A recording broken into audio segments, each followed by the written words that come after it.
Glimpse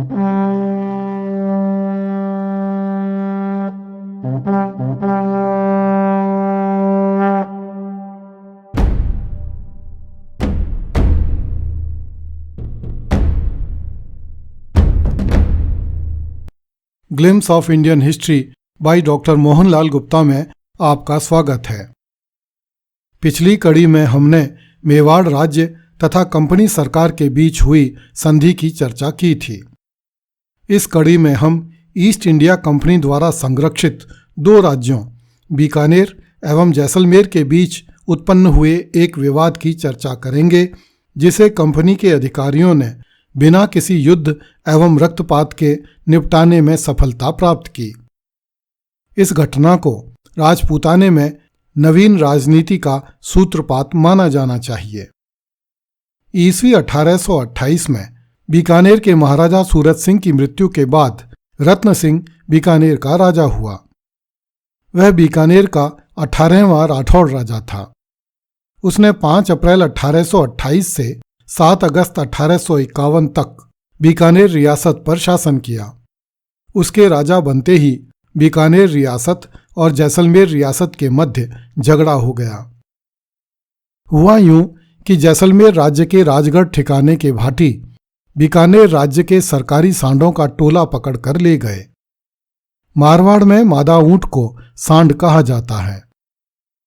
Bikaner राज्य के अधिकारी शाह मानिक चंद ने जैसलमेर के भाटियों का पीछा किया तथा राजगढ़ के भाटी हाकिम से प्रार्थना की कि वह सांडों को लौटा दे, किंतु हाकिम ने उसकी सुनवाई नहीं की। इस पर बीकानेर राज्य से महाजन ठिकाने के ठाकुर वैरीशाल सिंह, मेहता अभय सिंह तथा सुराणा हुकुमचंद की अध्यक्षता में 3000 सैनिकों ने जैसलमेर राज्य पर आक्रमण कर दिया। जैसलमेर की सेना ने वासणपी गांव के पास बीकानेर की सेना का मार्ग रोका तथा उसमें कसकर मार लगाई। जैसलमेर की सेना ने बीकानेर की सेना का नगाड़ा छीनना चाहा, किंतु एक वीर सिख सैनिक ने अपने प्राण देकर बीकानेर के नगाड़े की रक्षा की। उन दिनों युद्ध के मैदान में नगाड़े तथा ध्वज का छिन जाना किसी भी राज्य एवं उसके राजा के लिए अत्यंत अपमानजनक माना जाता था। बीकानेर राज्य द्वारा जैसलमेर राज्य पर आक्रमण करना ईस्ट इंडिया कंपनी से हुई संधि की धारा 5 का उल्लंघन माना गया। इसलिए ब्रिटिश सरकार ने इस प्रकरण में हस्तक्षेप किया तथा उदयपुर के महाराणा जवान सिंह से प्रार्थना की कि वह इन दोनों राज्यों में मेल करवाए। महाराणा ने अपने विश्वास पात्र सेठ जोरावर मल को यह काम सौंपा। सेठ जोरावर मल ने परस्पर हर्जाना दिलवाने की शर्त पर दोनों पक्षों में सुलह करवा दी। इसके बाद 10 मई 1835 को बीकानेर एवं जैसलमेर राज्यों की सीमा पर अंग्रेज अधिकारियों की उपस्थिति में दोनों राजाओं की भेंट करवाने का कार्यक्रम निश्चित किया गया। लेफ्टिनेंट बोइलो ने अपनी डायरी में दोनों राजाओं के मिलने की घटना को विस्तार से अंकित किया है। बोइलो लिखता है, उस दिन मैं भी घड़ियाला पहुंच गया, किंतु वहां जाकर ज्ञात हुआ कि अभी बीकानेर महाराजा के आने में 1 दिन का विलंब है। इस पर मैं जैसलमेर राज्य के गिरिजासर गांव में चला गया। घड़ियाला बीकानेर की सुदूर पश्चिमी सीमा पर बसा हुआ एक गांव है, जिसमें 130 घरों की बस्ती और एक छोटा सा दुर्ग है। जैसलमेर महारावल के ठहरने के लिए गिरजासर गांव चुना गया था। वह घड़ियाला से बड़ा है तथा वहां 300 से अधिक घर और एक दुर्ग है। वहां पहुंचने पर मैं लेफ्टिनेंट ट्रेवेलियन से मिला, जो जैसलमेर के महारावल को 10 मई को वहां लाने में सफल रहा था। उसी दिन दोनों राजाओं को मिलना था, किंतु दोनों राजाओं के थके हुए होने के कारण यह कार्य 12 मई के लिए निश्चित किया गया। 11 मई को दोनों राज्यों की सीमा पर एक बड़ा सा शामियाना लगाकर दौलत खाना बनाया गया।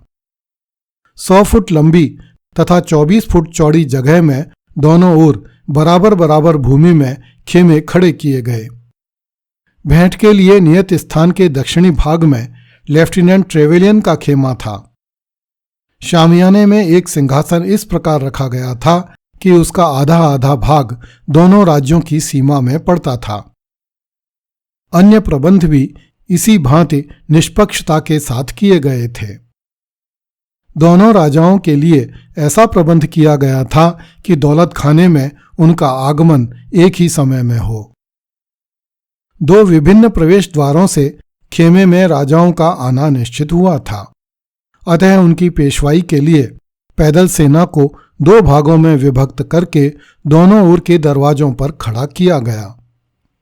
दोनों सीमाओं पर खेमे के सामने एक पंक्ति में घुड़सवार खड़े किए गए। उनके पीछे तोपें इस प्रकार रखी गईं जिससे एक एक तोप सीमा के दोनों तरफ पड़ती थी।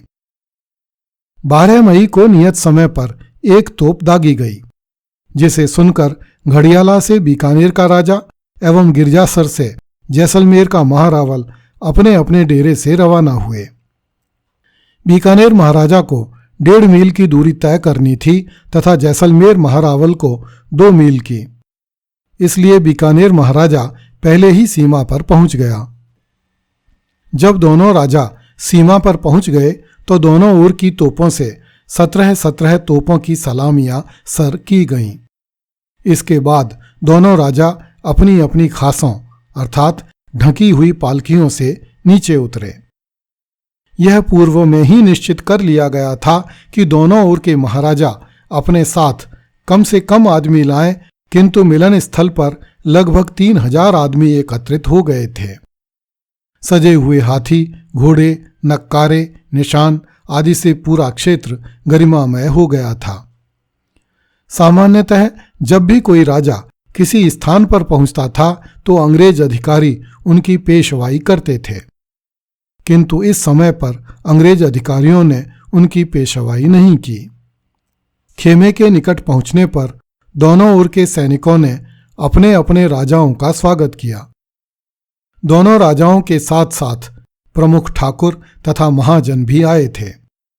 अपने जीवन में पहली बार दोनों राजा एक ही तंबू के नीचे एकत्रित हुए।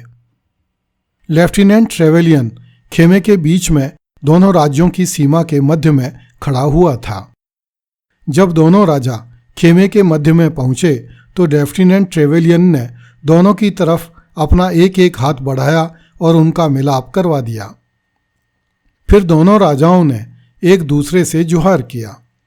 जब दोनों राजा गले लगे तो दोनों ओर के खेमों से मुबारक मुबारक की ध्वनि आने लगी।